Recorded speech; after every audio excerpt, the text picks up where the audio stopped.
The NBA season tips off tonight. We got the Celtics, Knicks to start things off, and then past my bedtime, we got Lakers, T-Wolves. So let's chat it up with VSiN Prime-Time analyst Jonathan Von Tobel to get his best bets, likes, and of course the leans for tonight and the upcoming season.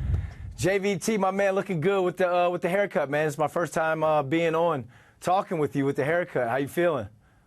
I'm feeling good, man. It's great. You know, I'm a little lighter, not because I've lost weight, because I lost hair, and the NBA season's here, man, so I'm excited. All right, let's talk about some of these bets and these leans. You like Mikal Bridges under of 2.5 threes for the opener tonight, and the odds are listed at -80. So does the fact that my man couldn't buy a bucket in the preseason and the fact that he's trying to buy a new jumper play a big role in this under?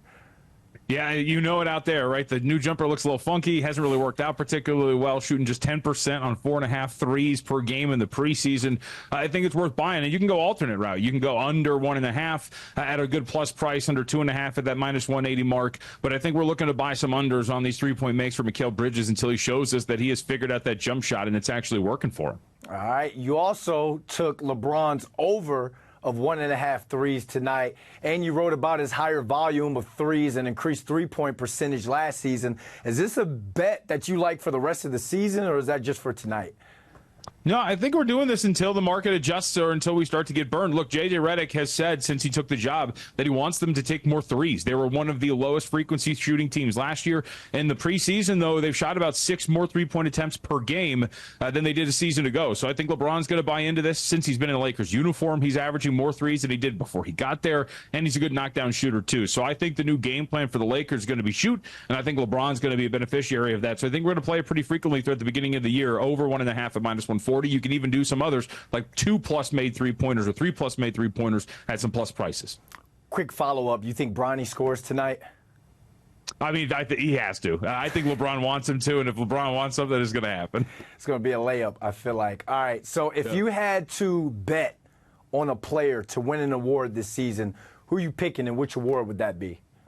Let's get something juicy. We'll go to Alperen Sengun to win Most Improved Player of the Year. He finished third in this voting last year. He's a very, very good offensive skills center. He can shoot. He can also he's added in the preseason a catch-and-shoot three-point attempt. So, of course, that's going to be great playing next to some of these great guards. He's awesome. He's a triple-double machine, baby Jokic, if you will. I think he's going to be on the verge of a monster season for a Houston team that I think can make it to the playoffs. Give me Alperen Sengun 100-1 to win Most Improved Player of the Year. All right, I got to learn how to pronounce this man's name because it sounds like he's going to be putting some buckets up. Let's take it around the NBA. What's an over on a win total that you think is a certain, and what do you think is an under that you think is a lock? Yeah, we'll start with the over. I like Golden State. I like what they added in the offseason. I think a lot of people freaked out about the loss of Klay Thompson, but you get a 1-to-1 match in Buddy Hield. You had depth in DeAnthony Melton. You get Kyle Anderson out there, and I think Jonathan Kuminga's on the verge of a breakout year. You get a full season from from Draymond and from Steph, and all of a sudden you're looking at a team that I think could be in the playoffs. And as far as an under is concerned, I am concerned about the Denver Nuggets. Kentavious Caldwell-Pope is now a member of the Orlando Magic. Their bench is young and untested. Their shooting guard spot is a very big question, and they're the antithesis of the Lakers. They were a team that did not shoot many threes, and I think they're going to shoot fewer without KCP out there. Give me the under on the Denver Nuggets win total of 51.5. All right, the Nuggets with the question mark going into the season. JVT, tell the people where they can find you, man. VSiN Prime-Time, Monday through Friday, 7 to 11 Eastern. You can also follow me on X at MeJVT. All right, man, I got to get back out there to Vegas to come see you guys again, man. Thanks for hopping on with us. Anytime. Thank you.